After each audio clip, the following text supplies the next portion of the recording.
أكبر الله أكبر ولله الحمد. عيد وناكسن كل عام وأنتم بخير. تقبل الله منا ومنكم صالح الأعمال. dhammaan ummadda muslimiinta ah gaar ahaan bulshada Soomaaliyeed iyo macaamiishayna qiimaha badan waxaan idinkugu hambalyaynaynaa munaasabadda barakaysan ee Ciidul Fitriga.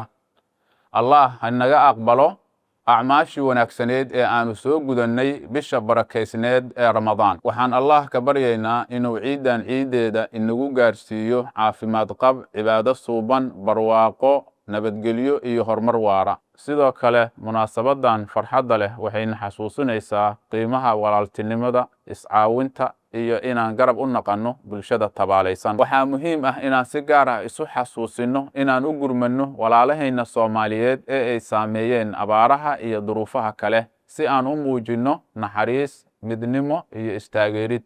ciid wanaagsan, ciid mubaarak.